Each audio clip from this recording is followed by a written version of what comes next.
Scan કરશો તો આપને સ્ટેટ ઇલેક્શન કમિશનની વેબસાઇટ ડાયરેક્ટલી રાજકોટ મહાનગરપાલિકા ઉપર લેન્ડ થશે અને ત્યાં પોતાનું એપિક નંબર જસ્ટ એક જ એન્ટ્રી કરવાની છે, એક એપિક નંબર અને કેપ્ચા આ નાખીને પોતાની તમામ વિગતો જે છે, પોતાનો બૂથ નંબર, પોતાનો વોર્ડ નંબર અને કયા સિરિયલ નંબર ઉપર છે આ તમામ વિગતો મળી શકશે. સાથે સાથે કઈ જગ્યાએ આપનું બૂથ છે આનું લોકેશનનું નામ પણ મળી શકશે અને ફેમિલી ડિટેલ્સ પણ જાણી શકો.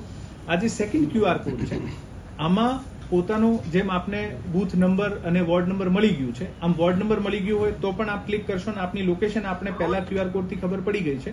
આ લોકેશન ડ્રોપડાઉન મેન્યુમાં આવશે પણ ખરી. આપ સર્ચ કરશો અને પોતાના મોબાઈલની લોકેશન ઓન રહેશે તો આપ ગૂગલ લોકેશનનો યુઝ કરીને આ બૂથ સુધી પહોંચી શકશો. હું આપના વતી રાજકોટ મહાનગરપાલિકાના ખાસ કરીને તમામ વોટર્સ માટે, કારણ કે સિટીમાં જ આ પ્રોબ્લેમ વધારે હોય છે, તમામને અપીલ કરું છું કે ઘરે ઘરે સુધી આપનું આ મેસેજ પાસ ઓન થાય કે ઘરે બેઠા આપ પોતાનો મોબાઈલ મારફત આ QR કોડ સ્કેન કરીને આનું PDF આજે અમે મીડિયા ગ્રુપમાં પણ શેર કરીશું.